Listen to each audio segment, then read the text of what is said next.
बात कर रहे हैं हम जम्मू कश्मीर की, जहां संभावित विधानसभा चुनावों से पहले अब केंद्र सरकार ने एक बड़ा फैसला यहां पर लिया है। अब जम्मू कश्मीर के उपराज्यपाल को दिल्ली के उपराज्यपाल जितनी शक्तियां दे दी गई हैं। दिल्ली की तरह अब जम्मू कश्मीर के उपराज्यपाल का राज्य के अफसरों के ट्रांसफर और पोस्टिंग में दखल होगा, यानी एलजी राज्य में सबसे पावरफुल होंगे। ये फैसला गृह मंत्रालय ने जम्मू कश्मीर पुनर्गठन अधिनियम 2019 की धारा 55 में संशोधन कर किया है। इस बदलाव के बाद से अब यहां के सभी क्षेत्रों में उपराज्यपाल को अधिकार मिल गए हैं और उनकी प्रशासनिक शक्तियां बढ़ा दी गई हैं। उपराज्यपाल को अब पुलिस, कानून व्यवस्था, ऑल इंडिया सर्विस से जुड़े मामलों में ज्यादा अधिकार होंगे।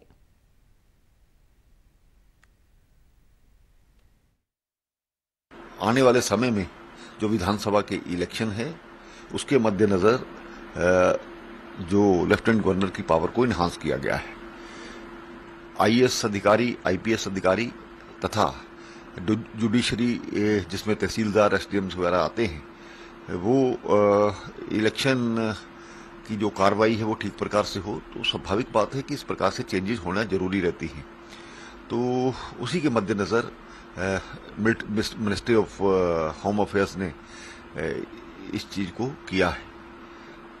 तो आने वाले समय में ठीक प्रकार से यहाँ पर फेयर इलेक्शन हो पाए। जहाँ उन्हें ऐसा लगता है कि चुनाव लड़के वे सत्ता में नहीं आ सकते, वहाँ चुनी हुई सरकार को कमजोर करके अपने लगाए हुए एलजी को सारी सत्ता देना चाहते हैं। क्यों?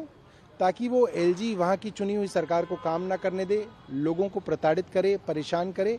ठीक इसी तरीके से दिल्ली में भी सुप्रीम कोर्ट के कहने के बावजूद की ताकतें चुनी हुई सरकार के पास होनी चाहिए। केंद्र सरकार ने वो सारी ताकतें हमसे छीनी है। ये पूरी तरीके से एंटी डेमोक्रेटिक और एंटी कॉन्स्टिट्यूशन उनके कदम है।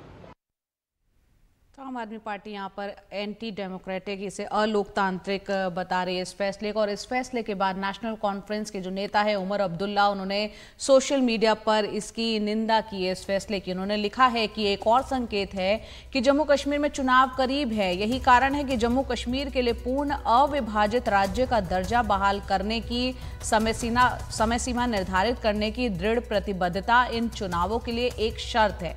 जम्मू कश्मीर के लोग शक्तिहीन रबर स्टैंप मुख्यमंत्री से बेहतर के हकदार हैं। उन्हें अपने चपरासी की नियुक्ति के लिए भी एलजी से भीख मांगनी पड़ेगी।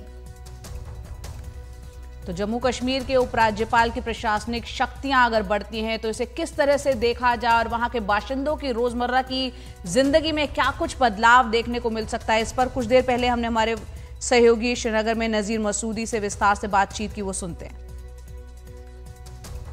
देखिए, इस पे पहले ही हमने देखा पॉलिटिकल प्रतिक्रिया आई है। उमर अब्दुल्ला ने बताया, देखिए ये जो पहले ये इंडिकेशन है, पहला इशारा है कि यहाँ असेंबली के इलेक्शन होंगे।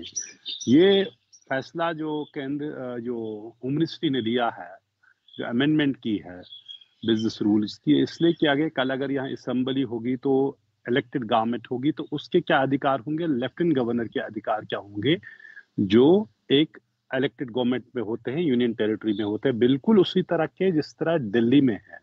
अब अंदाजा कीजिए 5 साल पहले जो एक राज्य थी, इसका अपना संविधान था, अलग संविधान था, कॉन्स्टिट्यूशन था, फ्लैग था। अब एक के लेफ्टिनेंट गवर्नर के अंदर वो पूरे अधिकार जो लेफ्टिनेंट गवर्नर को दिए हैं।